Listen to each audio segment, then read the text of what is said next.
It's the weekend and you have financial questions that need answering. That can only mean one thing. It's time for Jill on Money, the show that takes the mystery out of your finances. Here's your host, Jill Schlesinger.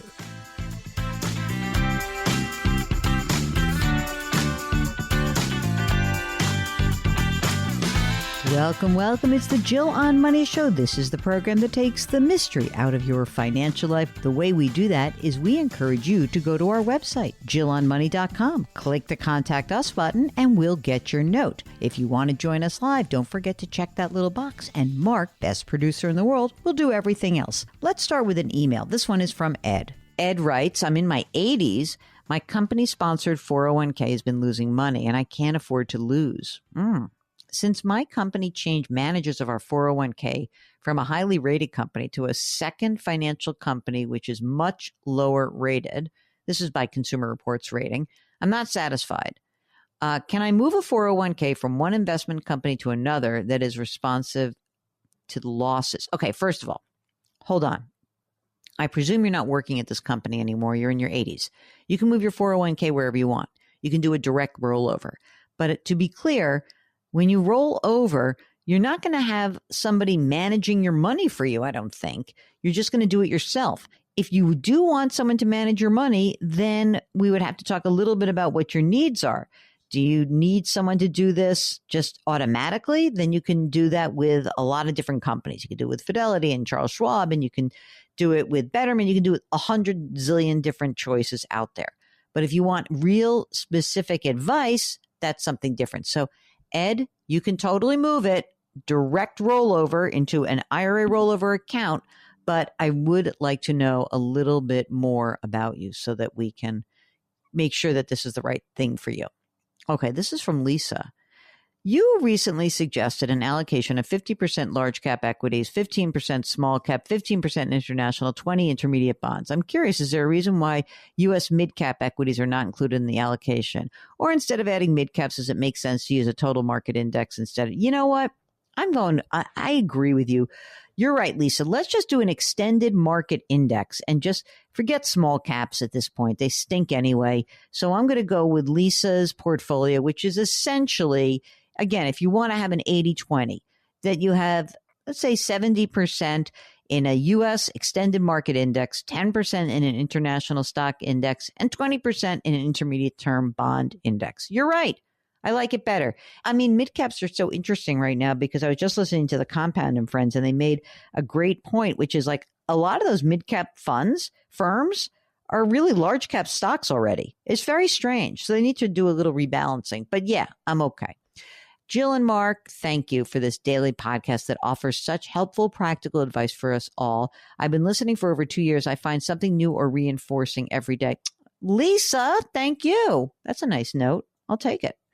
Okay, this is a question from Gary. He writes, this is another take on one of your favorite topics upon which you like to find disfavor. After 20 years of owning a whole life policy, I'm beginning to think you're right. I have listened to your advice to an individual considering the purchase of a whole life policy, as well as to an individual who purchased a policy 3 years ago. Wait till you hear my story. Here we go. You ready, Mark? Gary says, I'm 69 years old and I'm still working in a job that I love, and I hope to work substantially full time for another 5 years. I'm about to celebrate my 46th wedding anniversary. Gary is a guy who is loyal, I'll tell you that much. They've got 2 kids in their 40s, 6 grandkids. Children are financially secure. We've got no debt, no plans to incur debt. My annual income is in the low 7 figures. Got that, Mark? Low 7 figures. We live on about a third of my income. We pay about a third in taxes and we save a third. My wife and I are about the same age. She is not employed. Okay, here we go. In 2005, I bought a whole life policy. The initial death benefit was $1 million and it's now $1.65 million. I have no other insurance, but don't know why I need any insurance. I paid $51,000 into the policy for 14 years until my policy was, quote, paid up.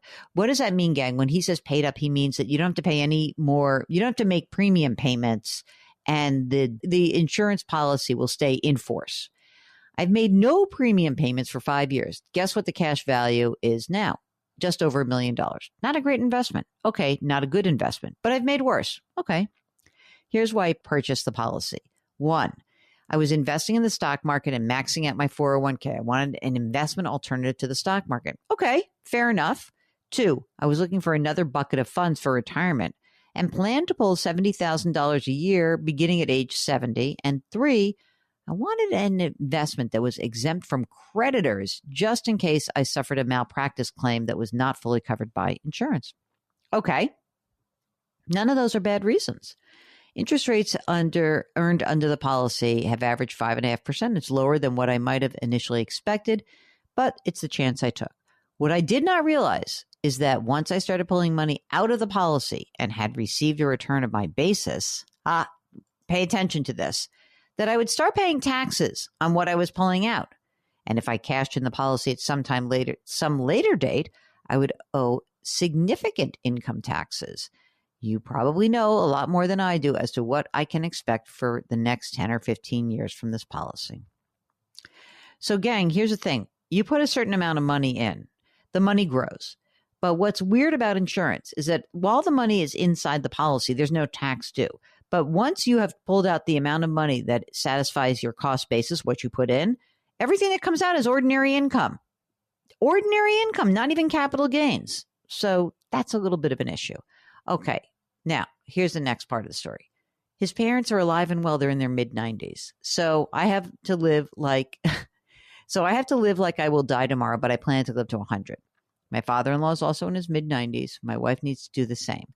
The life insurance policy represents a little less than 10% of my investable assets. I would not expect to start tapping the cash of the policy for another 5 or 6 years. I'm in the maximum tax bracket, but I may not be in the maximum when I stop working full-time. What, if anything, do I do with this policy? I'm going to say nothing. Don't do anything. You know, that you can just have a paid up policy and you'll go from there and once you're 20 years in, I figure you're kind of like, you've voted and it's not the worst thing in the world. It really isn't. So I think the rationale is fine. I would have given you some other potential ways of considering this, kind of going forward. You are where you are and it's fine. It's totally fine. So I'm good with that. I really am. Okay. And finally, this is from Robert, who writes, I'm getting a lot of emails telling me to get out of the cash dollars that I have in the bank and into precious metals like gold and silver before the dollars that I have in the bank are converted to digital currency. First of all, this is silly. Stop thinking that. Turn off your radio, because I know this is like all over AM radio. So no, you don't need to do anything.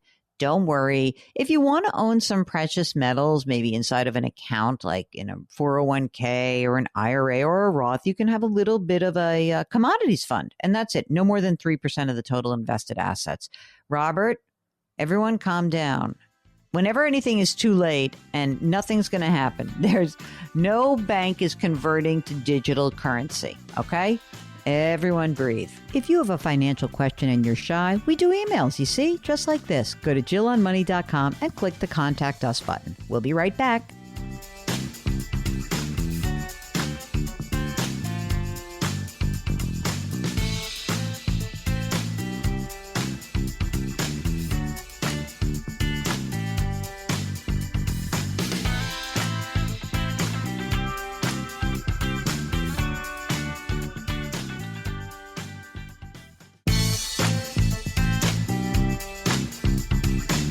Back to Jill on Money, where Jill Schlesinger helps you take the mystery out of your finances.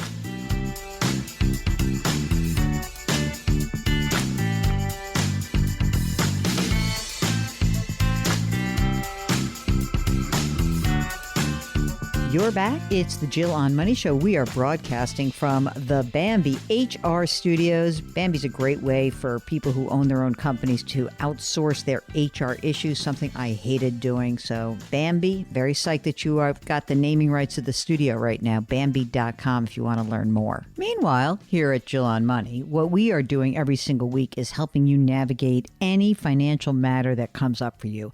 And if you have a question, just go to JillOnMoney.com, click the Contact Us Us button. Let us know if you want to come on the air live. If not, we do email segments, so that's fine too. While you're on the website, don't forget to sign up for the free weekly newsletter and check out the new subscription service, Jill on Money Live. For $35, you have access to quarterly live webinars and lots of cool bonus content that lives behind the paywall, so check it out. And if you sign up now, you'll be able to watch the webinar that we just did last week about year-end tax and financial planning. So hurry, hurry, hurry. Get it going, all right? Right now, let's get to an email from Reba, who says, love your show and your calm, soothing way of speaking to your guests. Mark, you know what reminds me? You were in a radio world years ago. Remember Delilah? Delilah. Okay, I'm like the Delilah of finances. Okay. Reba's 65 years old. She retired 3 years ago, and she's got a company pension, and she also receives dividends, and that amounts to about $73,000 a year. Okay. She's would like to wait for her full retirement age Social Security, which would be $38,000. So 73 and 38, pretty good. She's got a spouse, 64 years old, retired 10 years ago with a small pension and SSDI.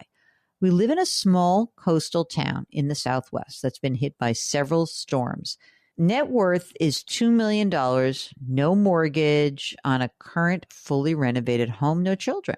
Thinking of the possibility of purchasing a second home further in from the coast in the event of another storm, which based on recent internet searches would be between $200,000 and $500,000.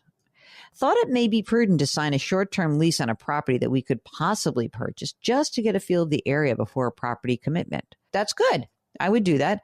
The only other concern is that this eventual purchase may affect funds that would be needed for future long-term care. I have a small long-term care policy in force. My husband has been deemed uninsurable by long-term care. Our investment advisor said that a monthly income of $10,000 should be enough to support the two-home idea, which we should have when I start my Social Security. So sometimes I think this is a feasible idea. Other times I think it's ridiculous. My husband's open to it. Curious to your thoughts. I'm open to it also. Are we sure you want to keep what you have? I mean, I like the idea of first just try before you buy. So I like the idea of renting, and I think that you should be able to swing it. But I just wonder if maybe do you really want two homes? That's the question to ask. Well, let's see what it goes. See how you like it. Let's do that. Let's see how you feel after renting for a year. So let's see, and then we can make a determination whether you could do it or not. Oh, here we go. Mike listens to us on Wood Radio in Grand Rapids, Michigan. I will be 62 next year. I have $500,000 in a 401k, $150,000 in cash, and another $45,000 in a Roth. I'm single, no debt. My Social Security payment will be $2,000 a month. I don't spend a lot of money. In fact, all of my bills, car and home insurance, utilities, taxes, food, Christmas gifts, birthday gifts, and general maintenance comes out to $15,700 a year. Can I retire with working part-time, like maybe 20 hours a week to help pay for the health insurance? Mark, can 62-year-old Mike retire next year? Yeah, Mike. You got your $2,000 a month of Social Security going to cover your needs. You're going to rock and roll. Don't claim, but I will say this. One of the things that I would hope to convey to you is that if you could just do this, you can retire next year. You work part-time and then pull the money that you need to spend out of your 401k. Pay whatever tax you have to pay. Let's delay claiming your Social Security until you're 67, your full retirement age. You're going to be happier for doing that. It's going to be a bigger amount, and we're going to get some money out of that 401k and pay the tax that's due on it while you're still in a low tax bracket. That's my game plan for you. All right. This is from Mr. C. Mr. C. Do you know what that reference? Mr. C, Mr. Cunningham, like from Happy Days, Mark. Okay. Mr. C says, I love the show. I'm 66 years old. I worked 60 years for the civil service and I'm as a public servant. While I was working, I enrolled in a 401k with Voya, and that's their deferred comp. I have $700,000 in the account. I've never tapped it. I also have a Roth with Fidelity, $100,000 in the account. The limit for me and my age, $7,000. I work part-time for a security company. I would like to roll over the Voya account to Fidelity, which offers more options for me and my wife. She is also retired. She doesn't bring in as much as I do on my government pension. Am I doing the right thing by rolling over? I want to make money before the RMD kicks in. Will I take a tax hit? Will this hurt my account? I don't think Voya is doing or offering me enough options. And then Mr. C says, I want to hit the $1 million mark before I turn 72. Get over that mark. Forget about it. It's silly. You can do a direct rollover with Fidelity from Voya. What you do is you speak to someone at Fidelity, say, I've got my Roth IRA here. I've got this old $700,000 account at Voya, and I want to open up a rollover IRA account. That's what you're going to ask for. The money will roll in as cash. Then you get to invest it how you see fit. I would like to point out something that maybe you're not considering. We just talked about this with another question, and that is that maybe before you have RMDs kick in, that you start pulling some of the money out of your retirement account just to get some of the tax paid while you are still in this low tax bracket. So I think that's what I would do. It's a good problem to have. Roll it on over and get that money working, and all your money's now in one place, Mr. C. So good luck to you. Okay, last question, Mark. This is from Luna. The subject is, forced to retire at 60. Can I afford to buy a house? Okay. Hi, Jill and Mark. I was forced to retire at 60 when I was laid off. Shocked at first. I'm really enjoying the freedom after decades in a high-stress sales job. I've been a renter for most of my life, except for owning a co-op for a few years. But I would like to buy a place at a 55-plus community for the next phase of my life. Do you think I can afford it? Rents in my area are about $1,800. My net worth is about $1.9 million. It's $500,000 in brokerage, some money in a Roth, a bunch of money in an IRA, and a bunch of money in cash. I'm not partnered. I have no dependents. A house in this community would be $350,000 to $400,000. Home ownership association fees in the $300 range. My Social Security pension will be $3,400 at age 67. Thanks for your insight. And I realize Jill will be asking me to work more, but that's unlikely. All right. So you're 60. You're retired. You know what you didn't actually say? How much money you need to live on. I mean, that's one critical piece of the picture that's missing. So do I think it's like a terrible idea to burn up a bunch of money from your cash and your brokerage account? No, but you haven't told me how much money you spend. And so if in addition to the rent, you're spending a lot of money and you're not working, then you're going to need to really change your spending habits. But otherwise, yeah, I think it's doable. I really do. I don't think it's I don't think that would be an issue that's going to blow up your financial life. If you've got a financial issue, or maybe it's something that's bothering you, but maybe it's a big decision, we can help you out. Mark and I are both certified financial planners, and we love to answer your questions. All you need to do is go to our website, jillonmoney.com, and click the Contact Us button. Just bookmark that tab. It will be the key to you finding us. And then whenever a question does arise, we're right there for you. The Jill on Money Show. We will be right back.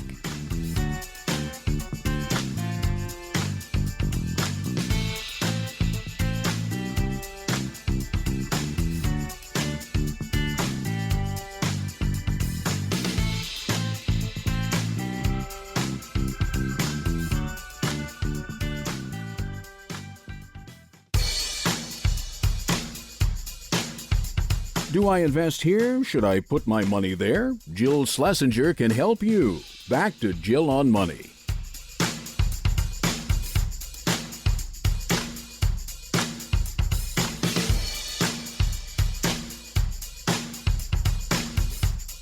You're back. It's the Jill on Money Show. Let's talk to Mark, who's on the line from Minneapolis. Hello, Mark from Minneapolis. Tell us what is on your mind. How can we help you out?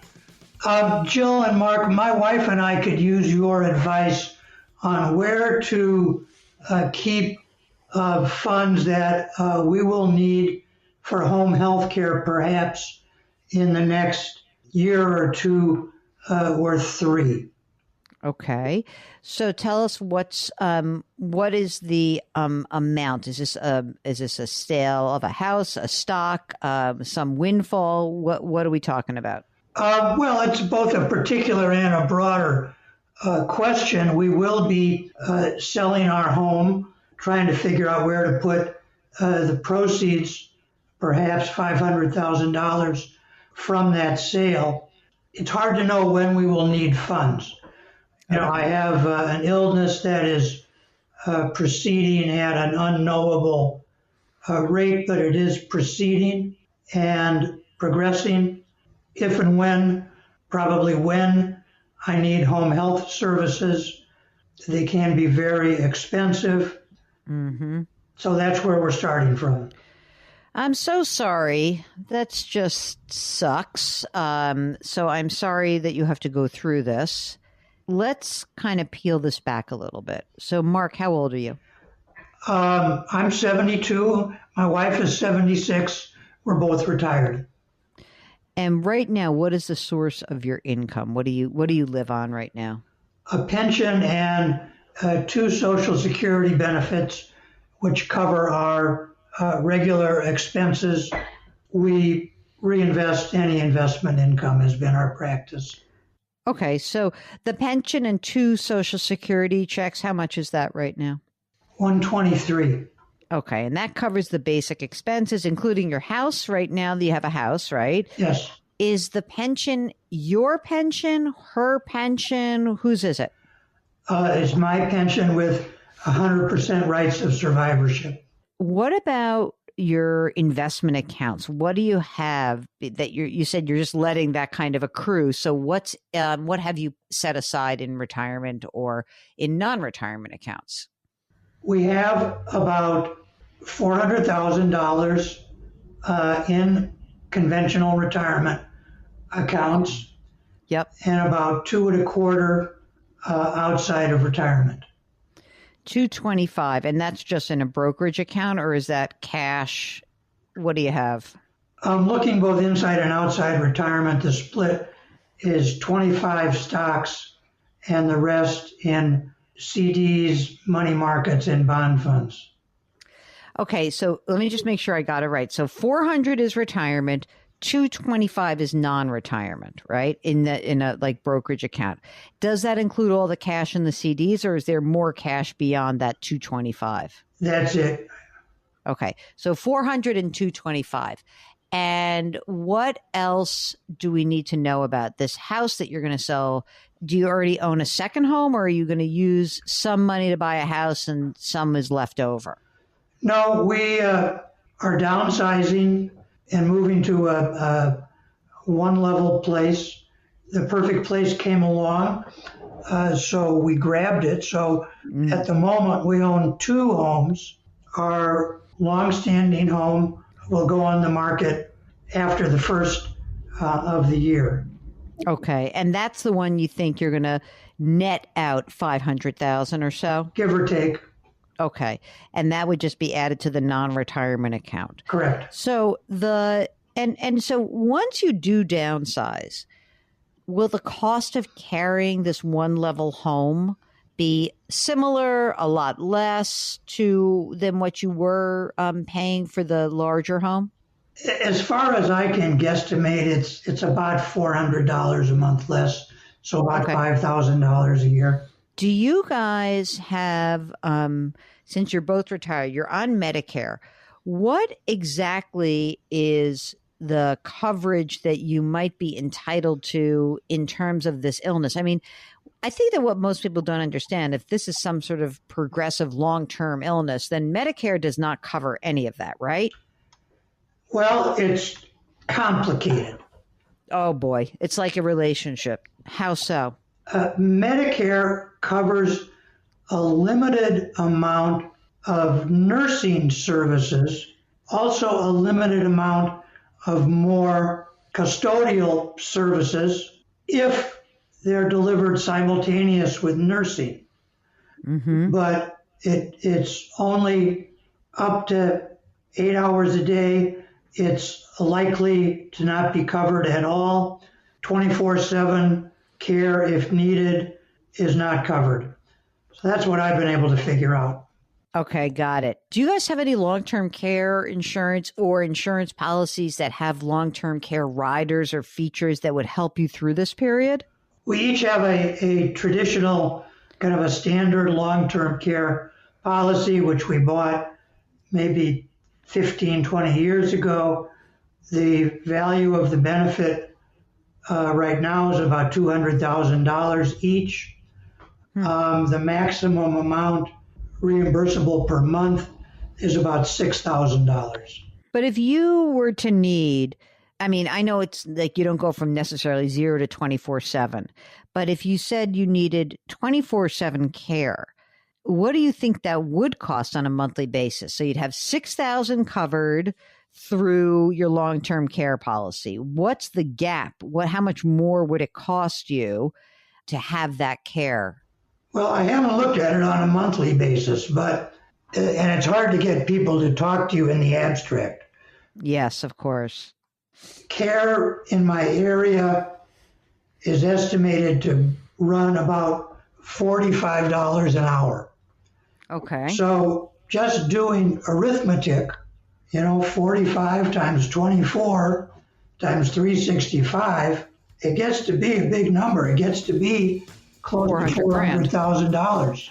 Right. And you would only have 70 something covered. I know this is heavy stuff, gang, and we're going to get back to Mark in just a second, but this is why we do what we do. It's the Jill on Money Show, and we will be right back.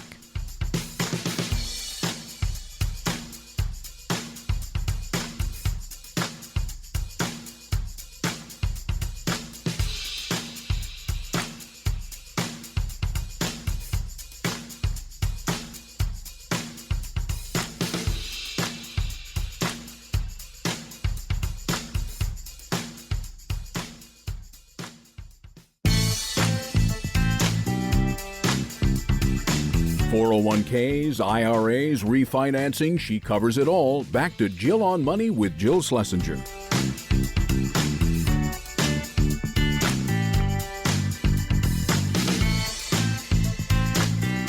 You're back. It's Jill on Money. Let's get back to Mark from Minneapolis, who's dealing with just a terrible diagnosis. We have to be very careful about this $500,000 in home proceeds, because you really may need to use it. And I will say that the thing that is important about that, which, I presume when you downsize to this one level home, you don't have a mortgage on that house, or you do? No mortgage. Okay. I want to make sure we're taking care of you, and I want to make sure we're thinking about your wife as well.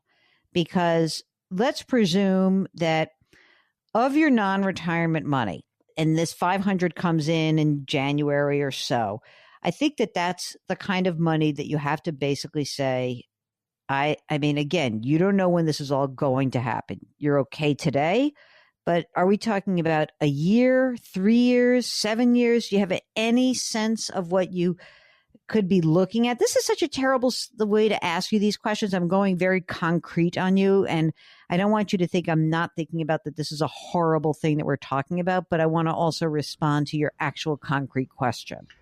Well, I appreciate your thoughts, but concrete is where it needs to be. Could be 1 year, could be 3 years, probably not as long as 7. Okay. So in that respect, maybe the best thing that you could do would be to have some CDs. You'd have some money in cash in a high yield savings account. I mean, look, of the non-retirement money, I almost feel like everything has to be liquid right now, meaning no big stock investment.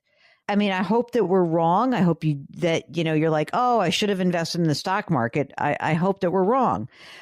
But we have to presume that that money is going to be needed for your care, in which case I think that we're talking about laddered CDs. I think that we're talking about making sure that there's at least $100,000 in a high yield cash account, that then you start saying, I need, a certain amount in a 1, 2, or 3 year CD. If you had to break the CD, with no big deal. You would almost be in a cash preservation mode, where you would make sure that you had as much cash as necessary. I get it. It's not going to be working for you. But you know what? The retirement account, you can actually have some investments in there, and maybe you would shift more into some equity inside of the retirement account.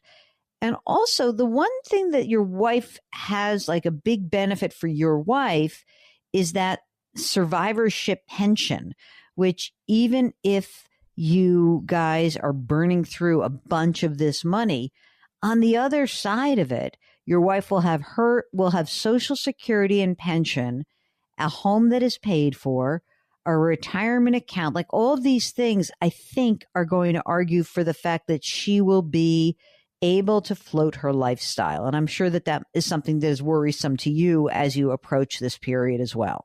Well, thanks. That's what I've been trying to put together. So thanks for your view on that. Yeah. And so last thing, of course, I'm going to ask you that you've done all of your estate planning, correct, given this diagnosis? Yes. And you guys have kids? Well, they're kids, but they're middle-aged men, yes. How old are they? They're in their 50s. And they live nearby? They do. Okay. Does this seem like a game plan for you, Mark? I mean, look, there's so many unknowns. I think that given the unknowns, I think cash preservation is sort of your mantra. You can shift a little bit more of the retirement accounts into some stocks, but everything else has got to be available to you so you can pay for these services. It also sounds like you've done a very good job of talking to people and exploring this. And, there are times where you might come to the end of this money and be like, what the hell? And you might actually then qualify for Medicaid services because honestly, the money you have will have been spent. And then, the house, no one's throwing your wife out of a house. No one's making her get money out of her retirement account to pay for your care. So there could be a time where you actually qualify for Medicaid, which would then fund the gap between your long-term care policy and the need. And of course, it depends on, all this is predicated on timing and what happens next, which we don't know. Let me ask one question about the retirement accounts. Mm-hmm. It's possible that, those will need to be drawn down for care also, which makes me wonder how, whether they shouldn't be more liquid. They will be liquid, but you'll have the cash first. You'll have to check with this is what I would do. I would check the state rule on Medicaid to see whether or not, because sometimes they don't count a retirement account as part of Medicaid, and sometimes they do. So what I would be interested in finding out is whether the account in your name, whether or not they would force you to pull that down and spend it before you could qualify for Medicaid. If the answer is yes, then you're right. We would want to make sure that that money is available, but we still have some time because we know we have the 725 and the non-retirement also. But let's do I think you need a little exploration on that. You should check the state Medicaid rules. Will do. If you need financial help, whatever it is, we are here for you. The Jill on Money Show. We'll be right back.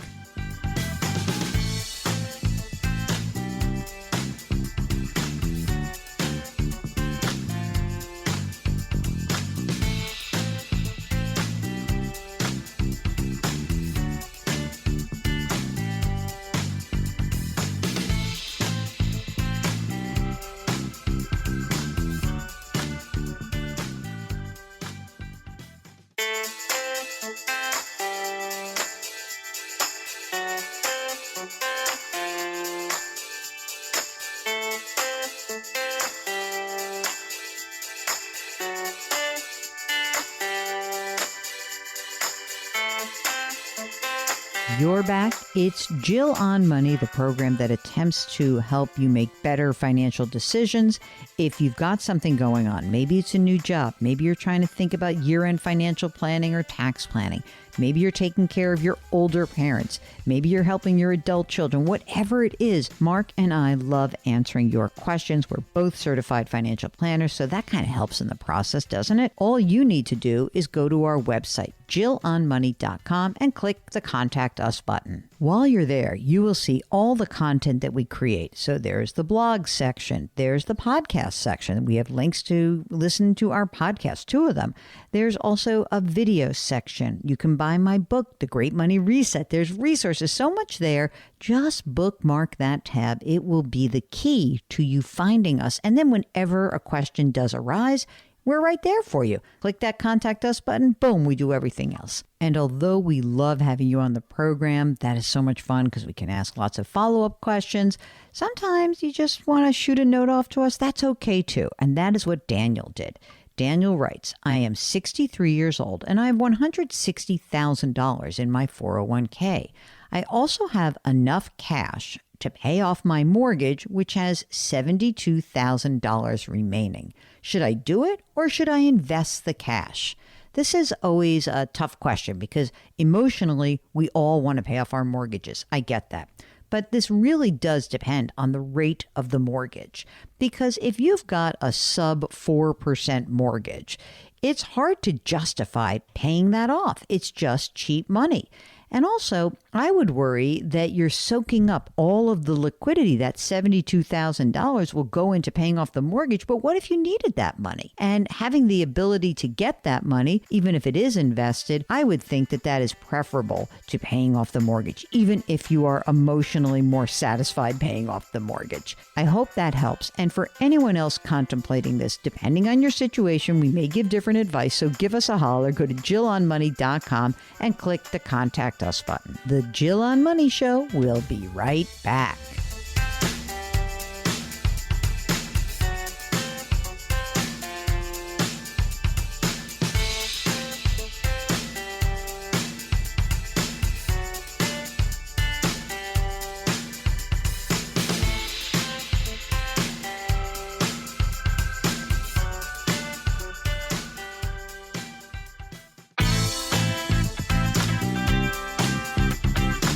It's the weekend, and that can only mean one thing. You're listening to Jill on Money, the show that takes the mystery out of your finances.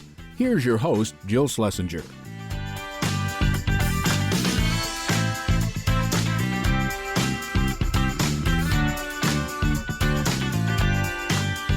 You're back. It's hour number 2 of the Jill on Money Show. We are so delighted to spend time with you. Remember, all we do here is focus on you. And really, the focus is about what's going on in your life and how we can help you use your money to the best of your ability to accomplish whatever it is you want to do. Not what your neighbor wants you to do, not what your parents want you to do, what you want to do. If you've got a financial question, all you need to do is go to our website, JillOnMoney.com, and click the Contact Us button. Let's go talk to Joe from Minnesota. Hi, Joe. What's going on? How can we help you out? Good morning. I'm wonderful. How are you both? We are amazing. Tell us what's happening and how we can do something to advance your situation. Yes, thank you. Well, we have kind of a student loan dilemma that we would love your input on. With repayment going back into effect, we wanted to know, my husband and I wanted to know your thoughts on whether you think public loan forgiveness will still be around in a few years, because we have kind of a dilemma. We have a large amount that's owed at a very high interest rate, and we've done a lot of calculations to see if it's worth trying to pay it off early or waiting to see if the public service loan forgiveness could benefit us. All right, we got to get some facts. How old are you, Joe? I am 40. How old's your husband? He is 43. What's the outstanding loan amount? Is it for both of you combined or one or both? You know, what's going on? Yes, it's just for him. Okay. How much? I'm going to be nauseous, I'm sure. So what is the amount of money that is loaned amount to? As of today, $476,000. Stop it. A doctor? Yes. Of course. Mark, you see this? The interest rate varies from what to what about? So it's 7.5, but we have the 0.25% off for auto pay. So it's currently at 7.25 consolidated federal loan. And how long has he held these loans? He consolidated in 2018. Right now, is he working for profit or not for profit? Currently for nonprofit. Okay, currently nonprofit. How long has he been doing that? So he started at this position about 2 years ago. And was he making payments during forbearance or not? He was not, no. Right now, he's just started repayment, a couple months ago. And that's where we stand, right? No, so that's another wrench in this. Tell me. The loan company, they moved his loan, and it's currently on administrative forbearance. And we don't know why until December of 2024. So there's a zero payment due, but interest is accruing. But any payment that we even make right now will not count towards those 120 payments needed for forgiveness. So we have tried numerous times. He's actually on hold right now with the loan company. Oh, boy. So it's a big predicament. We've gone through a bunch of, we just don't know what the payment's going to be. He's also applied and been approved for the SAVE plan, where you can have 10% of your discretionary income. But we also don't know what that payment would be. So there's no payment posted. We have no idea what the current payment is going to be. This is like flying blind. How are we going to make a decision for you?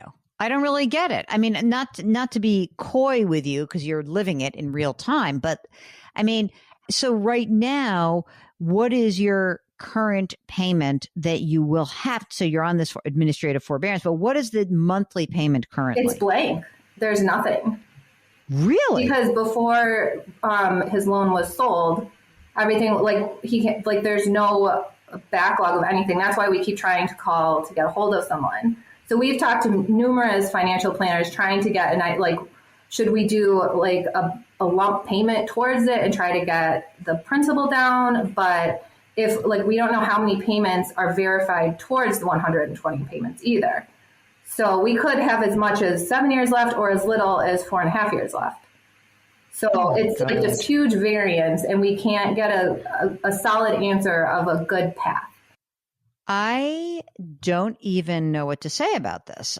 Mark, would you like to help me on this, please? Because I really have no idea.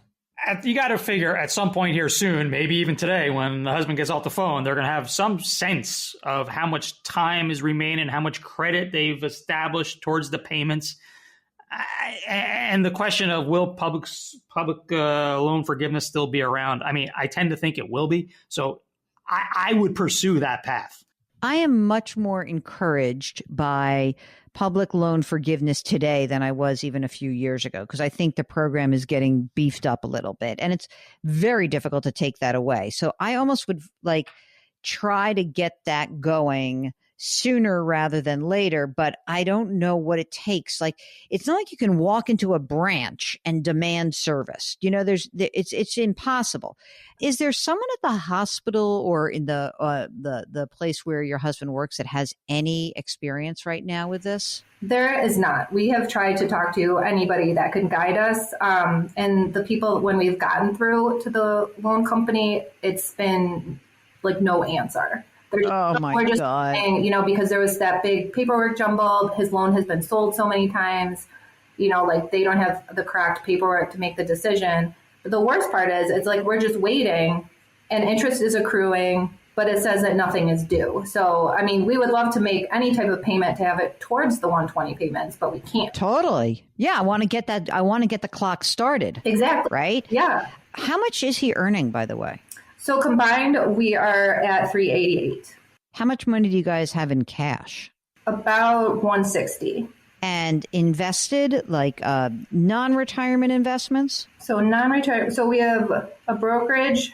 Yep. We have $185. So that, I guess, would be kind of we've earmarked that to put some of that towards it. And then what about retirement accounts? What do you have? $574 between 401k and Roth. Oh, man. I mean, it's so weird because I almost feel like you're on the path to actually be able to pay this thing off just because you make a lot of money. But I don't want you to pay anything when I could maybe, if he's happy working in a nonprofit, it would be better if you could take advantage of the fact that loan forgiveness could wipe a lot of this away, and it could actually allow you to save money elsewhere, right? And it may even be only 4.5 years away. I mean, it is so shocking to me that you cannot get an answer, but it's not, right? It's horrible. And I don't think that there's a better way to get around this except to say, anybody listening in Minnesota, I'll tell you what, I would be interested if you could talk to a congressperson, I almost wonder if this is like one of those things, Mark, where you start squawking with a representative that could help you out. I mean, I would do anything. This to me is probably a coding problem that somewhere around the process of selling the loan back and forth, that all of a sudden the account got coded in such a way that it says administrative forbearance. Like, for what? How did that happen? Other than that, I don't have a lot of great ideas. It would be, I do think loan forgiveness will stick around. I think it may be that, like, maybe you get an answer in 3 years, unfortunately, and you might fight. But I don't know. I really don't know. I cannot give you an answer because this is like, there's a whole bunch of variables missing in this. We'll get back to more of your financial questions. This is the Jill on Money Show. We try to take the mystery out of your financial life, one listener at a time. We'll be right back.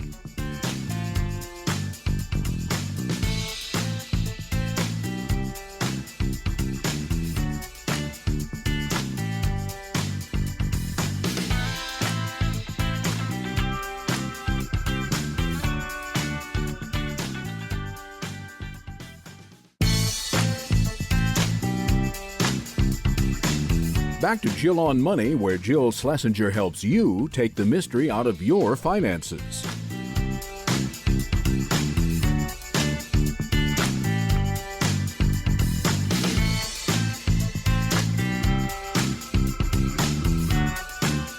You're back. It's Jill on Money. Are you thinking about year-end tax and financial planning? We just had a fantastic webinar where we talked all about that.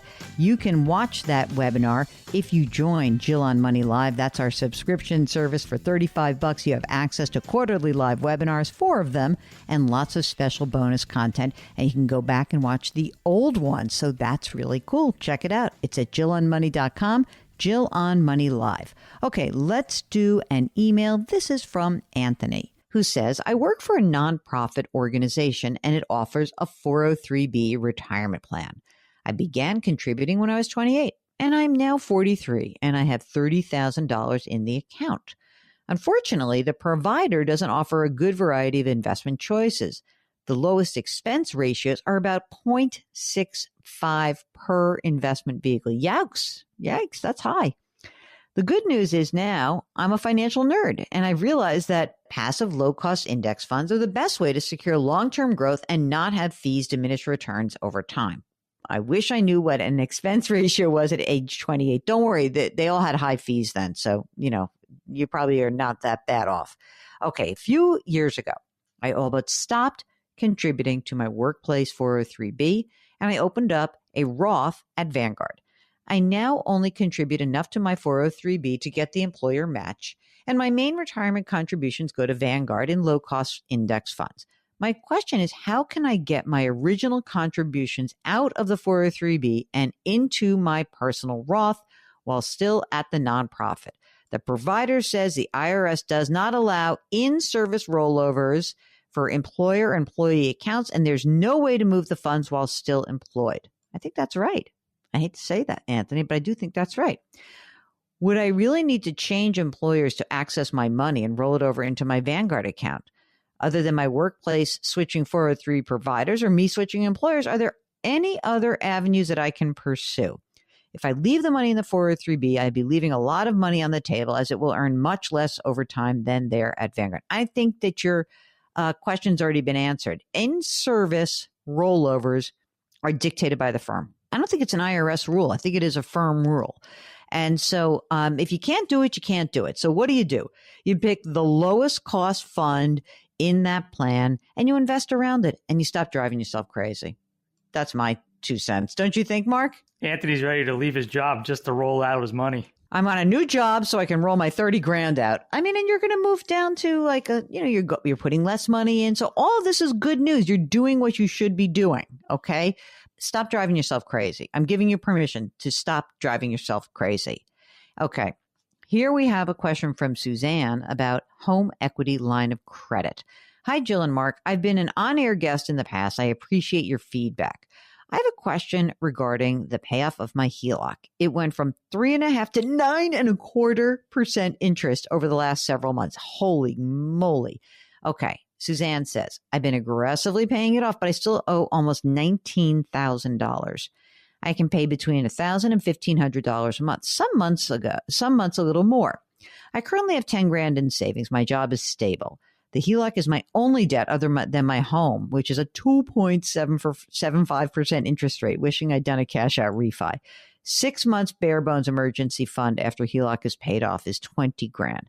I'm contributing 10% to my 401k until the HELOC is paid off, and I will start maxing out the 401k at that point. I make $127,000 with bonus and spend about $4 grand a month outside of the home equity line of credit. I hate paying this much interest. Either way, the HELOC is going to be paid off in 18 to 24 months. I'm earning 4.35% interest on my savings. Okay, so here's the question. Do you think it's advisable to apply a chunk of my savings to this home equity line of credit? I would say no. I mean, this thing's scheduled to be paid off in max 24 months. That's going to fly by. Oh, no, I know. I mean, if anything, I'll tell you what I would do. If you're really like completely freaking out, maybe drop the 401k down a little bit. But even that, barely. It's going to get done. I know it's a bummer. This is the problem when you pull, you have a home equity line of credit. Sounds great at 3.5%, 9.5%, not so much. I don't think I would do much to it. I think I agree with Mark. I would just kind of keep on keeping on. If you want to do anything, maybe go to 8% on your 401k and scrimp and save and all that, but it'll get paid off. It's okay. This is from Janet. Subject, Genworth long-term care insurance. By the way, I remember when I was a financial advisor, I sold a bunch of Genworth long-term care insurance. So interesting. Okay. Janet says, I have a Genworth long-term care policy. I purchased it in 2014, and so does my husband. The premiums are rising. Genworth does not have the best rating from AM Best. Should we stay with this company and pay the increased premiums, or should we change companies or just insure me and not him, or self-insure? I would like this security for myself and my future. He thinks self-insurance is the way to go. Okay, here's the money. We own our home. We live off his pension. If I paid these annual premiums, I want to be able to depend on this company being around in 20 to 25 years. Okay, she's 67. He's 73. The lifetime amount of their spending, $420,000. With a maximum benefit of $88.67, 3% inflation protection. Mm-hmm. You don't tell me about your assets. Can you really self-insure? The question is how much money you have. And we don't know the answer to that. I don't want to get rid of this policy. First of all, do we know, like, your health-wise, how is your health? How is your husband's health? And how much money do you have in savings? Because the only way we can decide whether or not you can self-insure is having that information. You have you have his pension, probably have a couple Social Security checks also. So I kind of want to know what else you have, and then we can make a determination. Maybe the best thing to do if you have long-term care insurance with that higher premium is to lower the daily benefit amount. And that way you can reduce the hit to your premium increase. Maybe. Let's see. But we want to know more about what else is going on. Lisa writes, my husband and I are 63, and we are in a 13% net effective tax bracket, meaning when they really figure out what percentage of their money goes to taxes, it's 13%. Their 2023 income will be similar. Our retirement income is from Social Security, or will be from Social Security and retirement funds. Lisa will start taking Social Security at 65. She's self-employed and only make about 10 grand a year. Husband will retire at 65. We're going to hold off on his until 67. She says, I'm not in the best health and I feel blessed to still be here. Oof. We anticipate living on about $80,000 a year. Currently, we have a combined retirement account balance of just over $1 million. 75% is in the pre-tax, 25% in Roth. Historically, we've contributed to my husband's Roth 401k with about $22,000 a year, and then a $2,500 Roth for me. My question is, should I put my contribution in a regular 401k, or should I just be putting everything in a Roth? My thought was that we will be in an even lower tax bracket in retirement, so maybe take the tax break now. You know what, Lisa? You didn't mention so much about like what other money you have besides just the plain. I mean, I think you said combined retirement accounts of over $1 million. Given the choice, I guess that I would still choose Roth only because you're right. Today, based on today's tax rates, that you would be perhaps in a lower tax bracket when you do finally retire and you're done. But that also presumes that tax rates don't change at all. So they're pretty low right now. I think paying a 13% effective rate is pretty good. So if you do either of those things, I would do the Roth, but I think my preference is for a savings or brokerage instead. If there's something going on in your life, in your financial life, big, small, we don't care. We want to hear from you. Just go to JillOnMoney.com and click the Contact Us button. Don't forget to check the box if you want to join us live. We'll be right back.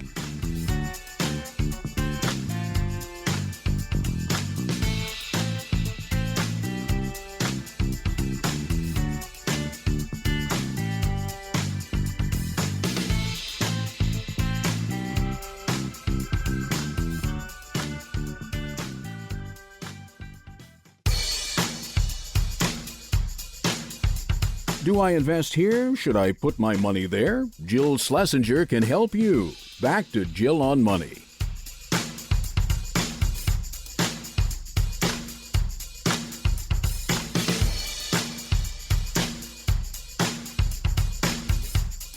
You're back. It's the Jill on Money Show, and we are broadcasting from the Bambee HR studio. I don't know if you run your own business, but if you do, you know spending time on HR is a drag, and so that's why it's kind of cool that Bambee is sponsoring us because they provide access to dedicated U.S.-based HR managers. So check them out at Bambee.com. Okay, if you are a small business owner, by the way, I know that this time of year is always maddening. If you need some help thinking about a new retirement plan, something you will have to install or at least establish before the end of the calendar year, we're here for you. Just go to the website, JillOnMoney.com, and click the Contact Us button. For everyone else, if you're an employee, you can use that same information. See how easy it is? Really tremendous, isn't it? So let's go and talk to Mark. He is a listener who's on the line from West Virginia. Thank you very much for having me on. I was concerned about how to best take advantage of taxes and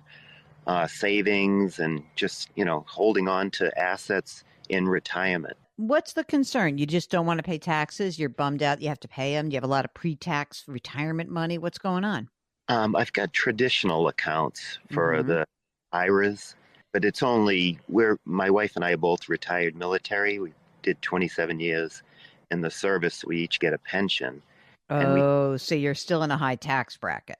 Yeah, it's about $16,000 a month we get after taxes for that. Wow. Were you like a general? That's so impressive. Well, she turned down 1-star general and stayed at and I was a lieutenant colonel. Wait, can I ask a question? Why would you turn down the 1-star general? She didn't want to do a lean in or something. Like what happens when you become a 1-star general, and why would you turn it down? Well, it was almost like she'd have to take on 2 roles. She would have been in charge of all the therapists in the country, plus do her job at Medicare. Oh so, my gosh. A lot of work for the, 1-star. Wow. I mean, it's very impressive. Thank you so much for serving. Boy, are we lucky to have people like you. And for all that service, you've got a net of $16,000 a month. How old are you, Mark, and how old's your wife? We're both 57. When did you retire? I retired at 44, and she retired at 47. What have you been doing since then?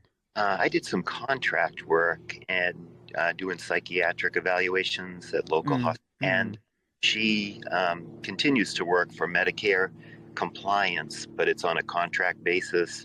She picks her hours. They say, we'd like to do a call. And she goes, well, I'll be napping at that time. I've got a pickleball round robin. I'm so sorry. So when you said the net of $16,000 a month, that is just the 2 pensions, not inclusive of any extra work that she's adding in, right? No, because that's another a little over $6,000 a month after taxes. So she's not doing nothing. That's actually a lot that she's doing. Yeah, about 15 to 20 hours a week. Oh, so now I see the problem here. I mean, it's not a problem. I shouldn't even say that. It's fantastic, really. How much do you guys spend on an annual basis? You're, guesstimate. Give me a wide berth here when you're guessing that. Now, we just bought the camper. She got into quilting, got one of these long arm machines, taking family on trips and stuff. But our bills are very low. Wrote out all our actual bills, and it was $1,400 a month. Get out of here. Come on. What is $1,400 a month? Do you guys own a home in addition to the RV? Yes. We have a 5-bedroom, 5-bath home in West Virginia. How much is a 5-bedroom, 5-bath house in West Virginia worth? It's worth $660, Huh. but we paid $460 for it Yeah. 10 years ago and paid it off in like 5 years. You guys are animals. Okay. So no debt on that. The RV, I presume you own that outright also, right? How much did that cost you? Because we just had someone who spent $200,000 on an RV. Is that a lot or a little? Yeah, that's quite a bit. It's a nice one. Mine's $140. You mentioned some kids. How old are your kids? 31 and 28. And launch, do they need your help? I mean, besides the nice vacations and stuff, but do they need any of your help on an ongoing basis? No, both married. One's a medical director. She'll actually do better than us in life. She's married 4 houses away from us and got 2. Oh, how nice. That's great. So the other child is the 28-year-old? Yeah, and she's a rehab director. Both went into the parents' business, kind of, like went into healthcare.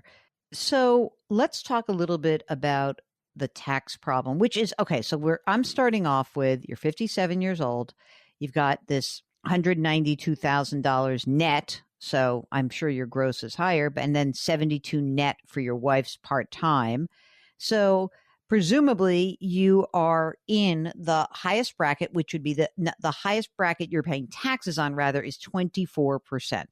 So what is the amount of money right now in your traditional retirement assets? Yeah, we have about 400,000. Okay. And where is that 400 held? Are they still in old plans, or did you roll everything over and consolidate it? We rolled them in and consolidated them into growth funds. Okay. So 400 between the two of you. And what about any other retirement assets, Roth IRAs maybe, or any Roth assets out there? No, we started doing that, and within like 2 years, they said our income was too high to qualify for that, so we do the traditional. How about a brokerage account? Do you have a brokerage account? Just savings. We have 150,000 in savings. Is that earmarked for something? No, just maybe down the road get a house where the family can share it in the mountains. Nice. Okay. When you look ahead, because your wife is making a bunch of money, how do you see, say, the next 10 years going? Like, do you think she'll keep working this much? Do you think she'll scale it back? What's your guess? I'd like to see her scale it back. I'd like to see her stop already, but she's committed in getting them through a few applications for Medicare. We'll get back to Mark in just a second. If you have a financial matter that is on your mind, maybe something's keeping you up, maybe it's something you know you need to do, and you need a little coaching, a little hand on your back, basically, someone to help guide you to the right outcome, we are here for you. Just go to JillOnMoney.com and click the Contact Us button. Don't forget to check the box if you want to join us live. We'll be right back.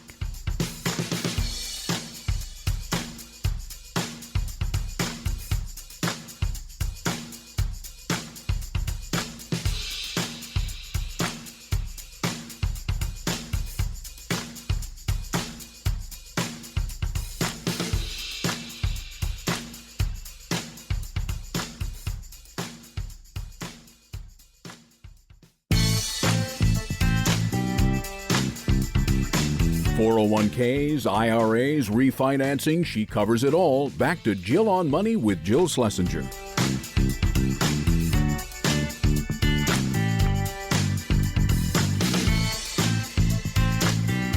You're back. It's Jill on Money, and we are here answering financial questions, life questions, trying to help guide you, at least lay out the best options that are ahead of you. There doesn't have to be just one answer. Sometimes there are many answers. And the outcome of your decision making is really about what you want to do. I never want you to forget that. Okay, let's get back to Mark, our listener from West Virginia. When you turn 67, you hit your full retirement age for Social Security. What will that be? Around 3,000 each at 67. I think at 62 was a little over 2,000. Yeah, we wouldn't do 62. Is there anything else that you are that we have not covered in terms of, kind of where you stand right now? No, it's just, we've got very low bills, this income coming in. Just, what to do, help out family, leave something for them, legacy. Okay.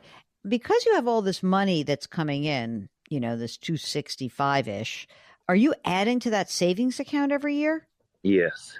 What do you think is if you're only spending $1,400 a month, I know you've done some big one-off things, but what do you think you're saving on a monthly basis or an annual basis? If we lay low, not go on trips and everything, we could save, $15,000 a month. Holy smokes. Okay. We don't need to do that. All right. Just maybe. This might be, you have to hold your nose if you're going to do this. So there's two things to think about. When, it's not like you need cash flow, but if you wanted to try to maybe be a little tax savvy, what you might do is you might say, okay, the top end of the 24% tax bracket is at $364,000, right? And you guys, you're probably grossing over 300. If you looked at your bottom right-hand corner of your tax return, was it 300, more than 300? It was 320 last year. Okay. So what you could do is start at age 59 and a half. You don't have to do it now. You could just start pulling some money out of your retirement account. And you could just do it a little bit at a time. When your wife gives up that part-time income, you can make more sizable distributions from it. And then you would just pay that 24% bracket. Again, you have to hold your nose to do that. The reason you would be doing it is kind of to hedge the future. Because if the tax laws change in the future, you might find yourselves actually in a higher tax bracket. You might find yourselves at 32. You might find yourselves at 35. By the time, it's a while before you have to take that money out, but it could be that you just say, take, 20 grand out. Again, it's 59 and a half. You don't have to start this right now. You start taking the money out, you increase the amount, you pay the tax that's due. Again, stay in the 24% bracket. Okay. Just do that. And then when your wife calms down a little bit, stops being her type A 4-star general wife, then we can maybe pull 30 or 40 out, right? And because she wouldn't have that income at that point. And if you use your 60s as your opportunity to drain that money out, pay the tax that's due, what you would essentially do is create a brokerage account with that money. The only reason to do that is to know what your tax liability is in the future. You would essentially say, I would prefer to pay the tax today at the 24% bracket while I know I'm still in that bracket, just in case it goes up. Here's what I don't think is going to happen. I don't think your tax bracket's going down. I just don't. Because once you claim Social Security, all bets are off, So what we'd like to try to do for you guys is maybe even, try to get this money out before you claim Social Security. You might even delay Social Security till you're 70 to just do this. But man, once you get that Social Security money coming in on top of your pensions, it's a good and bad problem. It's amazing you have all this cash flow. And you deserve it. So you put your time in and you deserve it. But there is the double-edged sword that you will be in a high tax bracket for the rest of your lives. So that's the only other thing to do. And also, if you do have a brokerage account, to be very careful about the income that you're generating from that account. So that's an account that should really only have index funds. You don't turn it over a lot. You'll have to pay income tax on the interest that you earn. No way around it. So all of this is to say these are kind of good problems to have. There aren't any big time, super obvious conclusions that we can say like, oh, yes, this is how you get rid of your tax liability. You just have too much income. That's it. And you have your health care is paid for life, right? Yes. Yeah. Through TRICARE. Yeah. Right. And the part of my wife's income is she had 3 bouts of cancer. Oh. She gets 80% VA disability. Oh my So God. she's got coverage for life. But you never know at her. She still, could run a, 26-minute 5K. This woman is 4 stars. She's 6 stars. That's all I can say. She's amazing. And look, you have grandkids now, right? You said the 31-year-old have a kid? Yes, 7 and 5-year-old. Look, I think you just have so much cash flow. If you want to help them with funding 529 plans, you should feel free to do that. I think that's perfectly in the realm. If you're going through something that you need a little help deciding about, if you want to know how to consider options about retirement, about funding college, about buying a home, about selling a home, about changing careers, we are here for you. Just go to JillOnMoney.com, click the Contact Us button, complete the form, check the box if you want to join us live.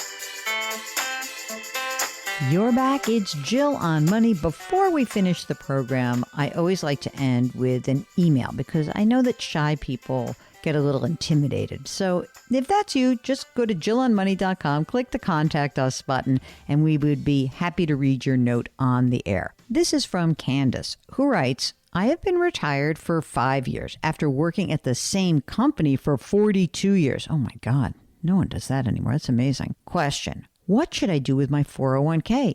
It's just been sitting there. I never moved it after I retired. Well, maybe you don't have to do anything, Candace, because a lot of times people have these 401k plans with their former employers that are good.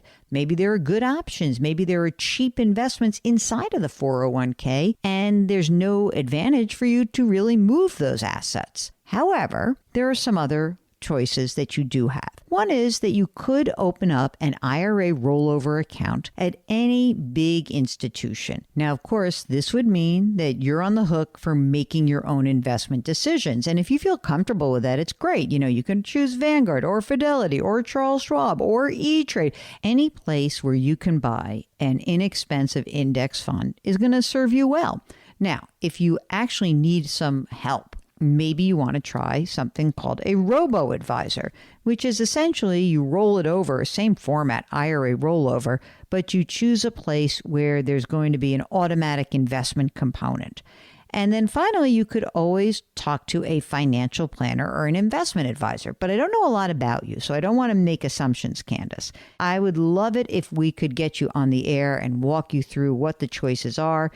But, if you're shy, now you basically know your choices and you don't have to come on the air with us. I hope that helps. Well, okay, that is it. That's the program. It goes by so fast. Incredible. Remember, all of our content lives at our website, JillOnMoney.com, and you can get anything there, including you can ask a question. Our music is composed by Joel Goodman. Mark Talercio is our executive producer and web king. Please try to do something nice for someone else today. Change your work, change your wealth, change your life. Thank you for listening, and we'll talk to you next week.